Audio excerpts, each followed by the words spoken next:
اعوذ باللہ من الشیطان الرجیم بسم اللہ الرحمن الرحیم الحمدللہ والصلاۃ علیہ اما بعد بسم اللہ الرحمن الرحیم اللہم صلی علی محمد وعلی محمد وعجل فرجہم۔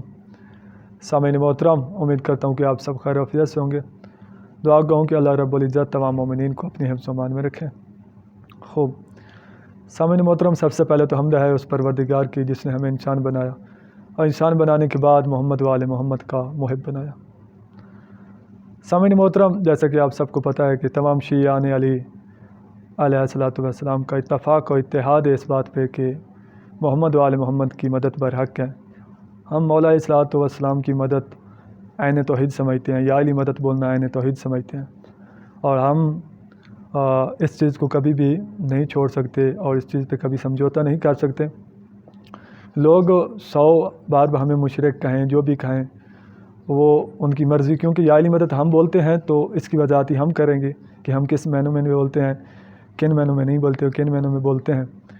تو یہ سب فقہاء کا اس بات پہ اتفاق ہے کہ یا علی مدد بطور وسیلہ کہنا عین توحید ہے اور اس میں کوئی قباحت نہیں ہے۔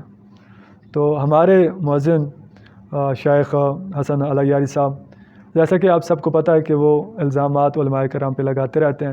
کبھی کہتے ہیں کہ وہ کسی عالم کے بارے میں وہ اس کو عربی نہیں آتی، کبھی کہتے ہیں فلاں عالم کو فارسی نہیں آتی، فلاں کو اردو نہیں آتی، فلاں کو انگلش نہیں آتی، اور فلاں کا یہ نظریہ، ایسے خود ساختہ بنا کے وہ عوام کو پیش کرتے رہتے ہیں، اور کبھی ان کی شخصیت پہ الزام تراشی کرتے ہیں، جن کا الزام لگانا گناہ کبیرہ ہے، اور بہت زیادہ تاکید کی گئی ہے کہ ایسے الزامات لگانے والے پہ بندہ کوڑے مارے۔ اس طرح کے الزامات بھی اس نے علماء پہ لگائے ہیں۔ تو آج جس طرف میں اشارہ کرنا چاہتا ہوں وہ یہ ہے کہ انہوں نے شیخ محمد حسین نجفی آیت اللہ محمد حسین نجفی المعروف ڈکو صاحب پر الزام لگایا کہ وہ یا علی مدد کے منکر تھے اور ان کو حدیث نہیں آتی تھی، انہوں نے کوئی حدیث خاص پڑھی ہوئی بھی نہیں تھی۔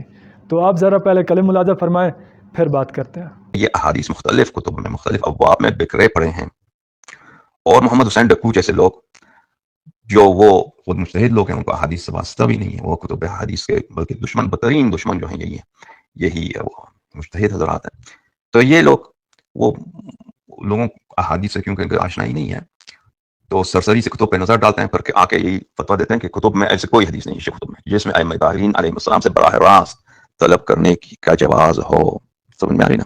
ایک طرف سے۔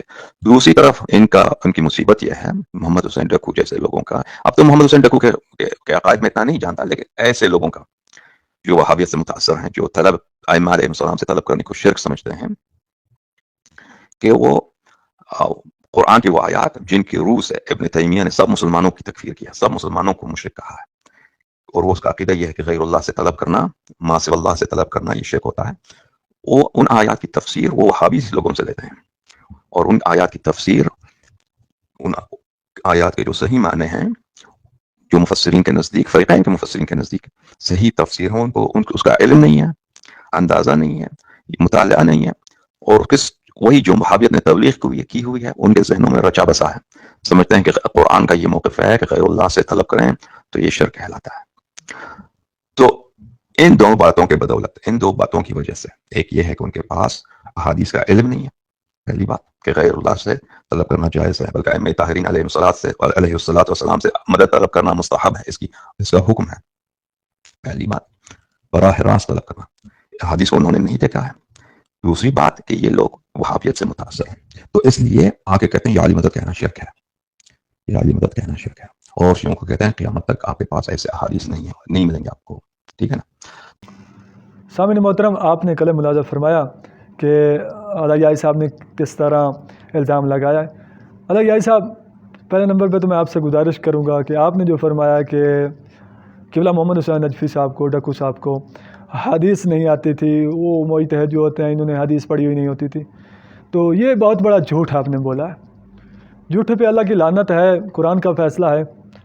وہ میں عرض یہ کرتا ہوں کہ جھوٹ آپ نے کس طرح بولا ہے کہ سب سے زرخیم کتاب جو ہے وہ ہے وسائل شیعہ حدیث کی، آپ کو بھی پتہ ہے، مومنین کو بھی پتہ ہے، جو مطالعہ کرتے ہیں، جو حدیث سے محبت رکھتے ہیں، سب کو پتہ ہے کہ زرخیم ترین جو کتاب ہے وہ وسائل شیعہ ہے۔ تو وسائل شیعہ کا قبلہ نے ترجمہ کیا، جو بندہ ترجمہ کرنے والا کیا اس کو حدیث نہیں آتی؟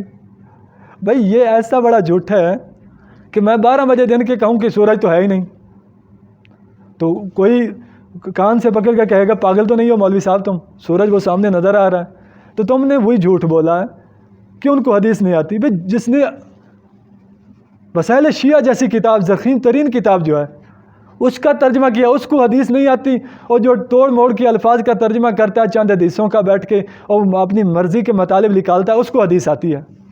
کمال فیصلہ ہے آپ کا۔ تو کم سے کم آپ پہلے تحقیق کر لیتے قبلہ صاحب کے بارے میں، قبلہ صاحب کی شخصیت کے بارے میں۔ ایک طرف تو آپ کہتے ہو حدیث نہیں آتی، دوسری طرف تم خود کہتے ہو کہ میں نے ان کو زیادہ پڑھا بھی نہیں ہے، یعنی تو آپ کی بات میں ہی تضاد ہے۔ ایک طرف کہتے ہو کہ حدیث نہیں آتی، دوسری طرف کہتے ہو میں نے پڑھا نہیں۔ جب پڑھا نہیں تو بولا کیوں بھائی؟ معصوم نے فرمایا جو بندہ جس چیز سے ناواقف ہوتا ہے اس کا دشمن ہوتا ہے، تو تم بولے کیوں پھر؟ جب پڑھا ہی نہیں ہے، ضامت ہی نہیں کی، تو بولے کیوں؟ آپ نے ٹھیکہ لیا یا سب علماء کی توہین کرنے کا؟ تو ناظرین سے گزارش کروں گا، مومنین سے گزارش کروں گا، نوجوانوں سے جو آج سے چند ماہ پہلے ہمیں کہتے تھے نہیں وہ ایسا ہے، علیہ صاحب فلاں ہے فلاں ہے فلاں ہے، تو کچھ نتائج کھل گئے ہیں اور آگے دیکھیں کیسے کھلتے ہیں اس کے۔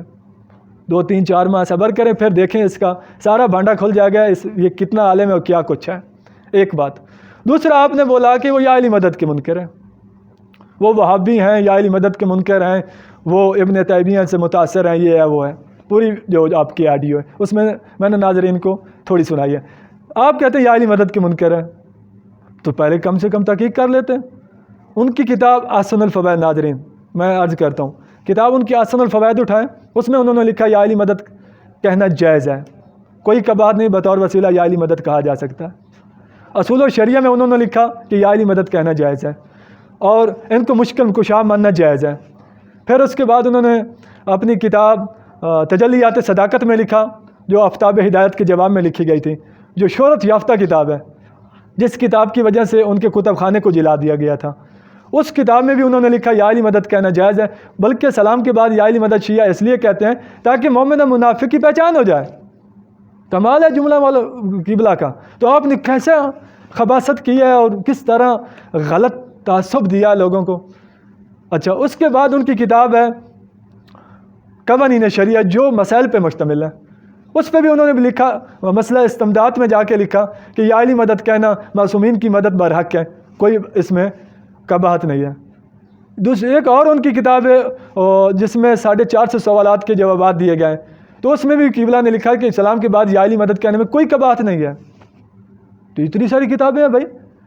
جب بھی انہوں نے مسئلہ استمداد چیپٹر بنایا اپنی کسی کتاب میں بھی، اس میں یا علی مدد انہوں نے لکھا ہے، اور ان کی باقاعدہ ویڈیوز موجود ہیں یوٹیوب پہ جس میں انہوں نے باقاعدہ یا علی مدد کے سوال پوچھا گیا تو انہوں نے بولا کہ یا علی مدد کہنا بطور وسیلہ جائز ہے۔ تو سب بندوں کو پتہ ہے، سب شیعہ کو پتہ ہے کہ وہ یا علی مدد کے قائل تھے، تو آپ نے بولا یا علی مدد کے وہ منکر تھے، وہ وہابی تھے، وہ فلاں تھے۔ وہ کیسی باتیں کرتے ہو یا صاحب، خدا را پہلے تحقیق کر لیا کریں۔ آپ کب تک ایسا کرتے رہو گے؟ یہ کوئی جنگل نہیں ہے جیسے آپ کہتے رہو ہر کوئی مانتا جائے آپ کی۔ اور ناظرین سے گزارش کروں گا پہلے تم بھی تحقیق کر لیا کرو، جو آپ کو پکارتا ہے تم اسی کے پیچھے بھاگ لگتے ہو۔ تحقیق کیا کرو بھی یہ بندہ جب بول رہا ہے، اسی طرح باقی علماء کے بارے میں یہی حالات اس کے ہیں، تحقیق کے بلا یہ بولتا ہے، یہ بہت زیادہ فاول مارتا ہے۔ ٹھیک ہے بیچ میں باتیں اچھی کرتا ہے، ہم اس کو خراج عقیدت پیش کرتے ہیں اس لحاظ سے جو اچھی کرتا ہے، مگر کم سے کم بندہ ایسی تو نہ کرے کہ جو بزرگ علماء شخصیات ہیں ہماری ان کے بندہ خلاف ایسے الزامات تلاشی کرے کہ جن کی وجہ سے آج مذہب تشیع میں ان کی خدمات ہیں، اور مذہب تشیع آج ان کی وجہ سے بلند ہے، اور شیعہ نوجوان جو ہے فخر سے نام لیتے ہیں کہ فلاں عالم کی وجہ سے ہم تک علم پہنچا ہے اور ان کی خدمات ہیں۔ تو ناظرین سے گزارش کروں گا کہ تحقیق کیا کریں، آپ بھی ہر بات پہ ہاں نہ کیا کریں۔ تو باقی میں علیہ صاحب سے کہوں گا کہ علیہ صاحب تحقیق کے بلا آپ بات نہ کیا کریں۔ یا علی مدد بطور وسیلہ یہ شیعوں کو گھٹی میں ملا ہے، ہر شیعہ اس کا قائل ہے، کوئی بھی شیعہ عالم، کوئی شیعہ ذاکر، کوئی شیعہ خطیب، کوئی شیعہ اس کا منکر نہیں ہے۔ باقی رہا تفویض کے معنوں میں، بھائی تکوینی امور اللہ نے تفویض کی ہے آل محمد کو، اب اللہ آل محمد ہی یہ سارا نظام تکوینی چلاتے ہیں، تو ان معنی میں بزرگ علماء اور متقدمین علماء نفی کرتے رہے، معصومین علیہ السلام نے نفی کیا، باقاعدہ حدیث اصول کافی میں ہے، اس کے علاوہ ہماری دیگر کتب میں جھلک رہی ہیں جس میں واضح ہے کہ تفویض اللہ نے تکوینی امور آل محمد کو نہیں کیے۔ علامہ مجلسی، شیخ صدوق اور صاحب اصول کافی اور دیگر علماء سب نے ان چیزوں کی نفی کی ہے اور پورے باب بنائے جس پہ انہوں نے تفویض کی نفی کیا۔ معصومین علیہ السلام نے خود لعنت کی ہے جو کہتا ہے کہ تکوینی امور میں اللہ نے ہمیں سپرد کر رکھے ہیں اور اللہ جو ہے اس وقت فارغ بیٹھا ہے، تو یہ سارا کم تکوینی امور ہم انجام دیتے ہیں۔ تو اللہ نے اس کو معصومین علیہ السلام کو تفویض نہیں کیا اور معصومین علیہ السلام نے اس کی نفی کی ہے۔ جب معصومین علیہ السلام نے تکوینی امور کی سرے سے نفی ہی کر دی ہے تو اس کی شک بنانا استقلالی اور غیر استقلالی وہ بھی محال ہے اور غلط ہے۔ استقلالی غیر استقلالی تفویض تکوینی امور میں نہ بلکہ تشریع امور میں بنائی جا سکتی ہے کہ کیا استقلالت طور پہ ان کو تفویض اللہ نے کیا ہے تشریع امور یا غیر استقلالی طور پہ، تو اس میں علماء کے نظریات ہیں، اس کو ہم بھی مانتے ہیں کہ غیر استقلالی طور پہ ثابت ہے وہاں پہ۔ تو مومنین سے گزارش کروں گا کہ آپ بلا تحقیق ہر بات کو قبول نہ کیا کریں، تحقیق کیا کریں۔